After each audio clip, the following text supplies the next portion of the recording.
एक बार फिर से स्वागत है आप सभी का मेरे चैनल हिंदी भाषा अध्ययन पर। इससे पिछली वीडियो में हमने पढ़ी थी सूर्यकांत त्रिपाठी निराला की कविता उत्साह।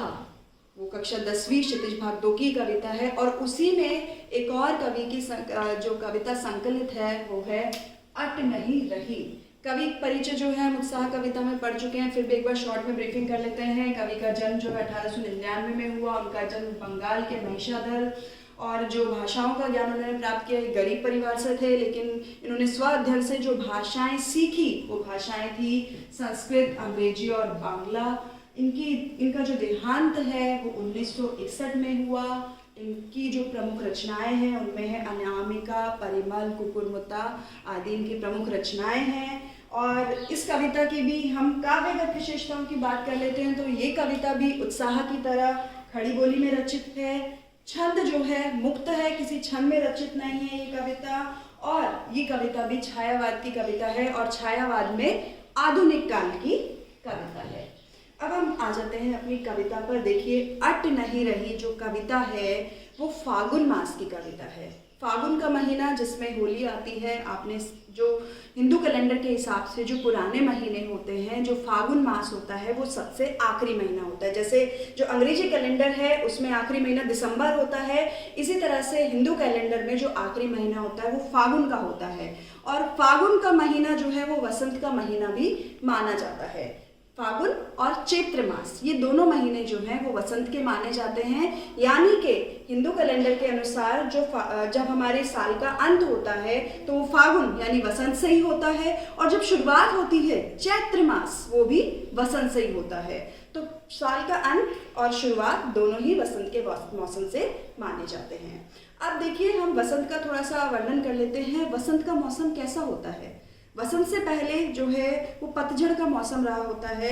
अब वसंत जब आता है तो पूरी प्रकृति में जो है हरियाली छा जाती है। जगह जगह नए फूल, पत्ते, डालियाँ, टहनियाँ, फल जो है दिखाई देने लगते हैं। रंग बिरंगे फूलों से जो है प्रकृति सज जाती है और प्रकृति की तुलना जो है वसंत के मौसम में एक नई नवीली दुल्हन से की जाती है।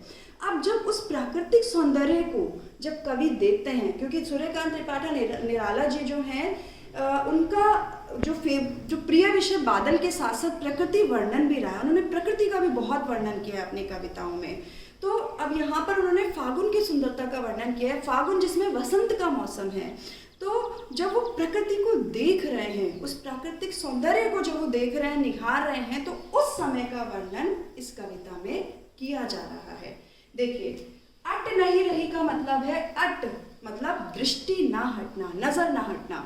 जब वो प्राकृतिक सौंदर्य को देख रहे हैं, सुंदरता को देख रहे हैं, तो उनकी जो दृष्टि है ना उस सुंदरता से हट नहीं रही है।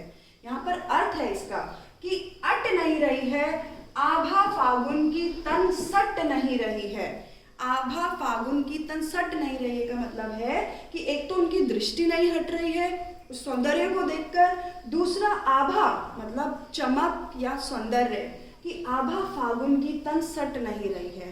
तन सट नहीं रही का मतलब है कि सौंदर्य इतना ज्यादा है प्रकृति का कि कवि चाह कर भी ना तो उससे अपनी दृष्टि हटा पा रहे हैं और ना ही उस सौंदर्य को अपने शरीर में मतलब अपनी आंखों में, अपने शरीर में पूरी तरह से समाहित कर पा रहे हैं, क्योंकि सौंदर्य इतना ज्यादा, प्रकृति एक सुंदर सी दुल्हन की तरह सजी हुई है। फिर कहीं सांस लेते हो घर घर भर देते हो, कहीं सांस लेते हो घर घर भर देते हो मतलब आपको पता है कि फागुन के मौसम में पूरी तरह से जो है जो फल फूलों से लद जाती है प्रकृति, और फल फूलों से लद जाने के कारण क्या होता है कि उसकी खुशबू फैल जाती है वातावरण में। पूरे वातावरण में जो है फूलों की खुशबू फैली हुई है। तो उस खुशबू के फैलने को क्या कहा जा रहा है कि कहीं सांस लेते हो घर घर भर देते हो। जब फूलों की खुशबू पूरे वातावरण में फैल जाती है उसी को यहाँ पर बताया जा रहा है। उड़ने को नभ में तुम पर कर देते हो, उड़ने को कि पूरे वातावरण में तुमने जो है यानी कि फूलों ने अपनी खुशबू फैलाई हुई है। हर जगह पे खुशबू जो है वो फैली हुई है। अब मैंने एक आपको पुनरुक्ति प्रकाश अलंकार की बात करी थी, बीच में मैं बता देती हूँ। देखिए, घर घर में पुनरुक्ति प्रकाश अलंकार है, पर में पुनरुक्ति प्रकाश अलंकार है। और इसके अलावा हम जो है बात करते हैं कि आंख हटाता हूँ तो हट नहीं रही है। कवि ने जो है उस सुंदरता से, उस सौंदर्य से कभी की आंख जो है वो हटने का नाम नहीं ले रही है कि हटा हूँ तो हट नहीं रही है। किसी भी कारण से जब कवि ये चाह रहे हैं कि उस सौंदर्य से थोड़ा सा अपने आप को हटा लें तो उनकी आंख हटने को तैयार नहीं है। पत्तों से लदी डाल, कहीं हरी कहीं लाल। पत्तों से, क्योंकि देखिए वसंत का मौसम है तो फूल पत्ते तो हर जगह जो है नए नए आए हुए हैं, तो उन्हीं नए नए फूलों पत्तों को क्या कहा जा रहा है कि पत्तों से लदी डाल, कहीं हरी कहीं लाल। आपने देखा होगा कि पत्ते जो हैं वो हरे रंग के भी होते हैं और वो लाल रंग के होते हैं, या कुछ पत्ते ऐसे होते हैं जब शुरू में नए नए आते हैं तो थोड़े से लाल रंग लिए होते हैं, फिर जैसे जैसे वो बढ़ते जाते हैं तो उनमें हरापन आता जाता है, या कुछ पत्ते जो है वो नेचुरली ही लाल होते हैं।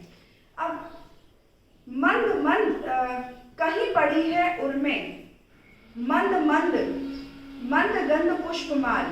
कहीं जो है कहा जा रहा है कि कहीं कहीं पर तो ऐसा है कि मन में जो है मंद गंध पुष्पमाल, ऐसा लगता है फूलों की खुशबू इतनी ज्यादा है कि कवि को ऐसा लग रहा है कि उन्होंने फूलों की जो माला है अपने गले में ही पहन रखी है। मतलब कहीं पड़ी है उर का मतलब होता है वैसे हृदय, इस उर का मतलब होता है हृदय, लेकिन यहाँ पर हृदय पर पड़ी होना माला मतलब कि ऐसा लगता है कि जैसे गले में ही उन्होंने माला पहनी हुई है और वो माला जो है उनको लगातार सुगंधित कर रही है, उन फूलों की खुशबू आ रही है। मतलब वातावरण में इतनी मात्रा में फूल खिले हुए हैं, उनकी खुशबू इतनी ज़्यादा फैली हुई है कि ऐसा लगता है जैसे उन्होंने गले में ही वो खुशबूदार माला पहनी हुई है फूलों की। पाट पाट शोभाश्री, पाट पाट का मतलब हर जगह, और यहाँ पर जो है प्रयुक्ति प्रकाश अलंकार भी है, और पाट पाट का मतलब हर जगह। शोभाश्री का मतलब सुंदरता। पट नहीं रही मतलब वही समा नहीं रही है कि हर जगह फागुन का सौंदर्य इतना ज्यादा है, फागुन हर जगह अपनी सुंदरता को फैलाए हुए है। फागुन से मतलब यहाँ वसंत से है, क्योंकि हम वसंत का वर्णन यहाँ पर कवि कर रहे हैं। वसंत के मौसम में प्रकृति इतनी सुंदर, अपने इतने विशाल और इतने अच्छे रूप में होती है कि कोई भी अगर उसकी सुंदरता को देखे तो वो मुग्ध हो जाता है और अपनी नजर नहीं हटा पाता है, और यही हाल यहाँ पर कवि का हुआ है। तो यहाँ इस कविता के माध्यम से कवि क्या संदेश देना चाह रहे हैं कि प्रकृति से हम लोगों का जो ध्यान हट गया है, हम जानते ही नहीं, हम देखते ही नहीं है कि कौन कब वसंत कब पतझड़ आ रहा है और क्या उसकी सुंदरता है।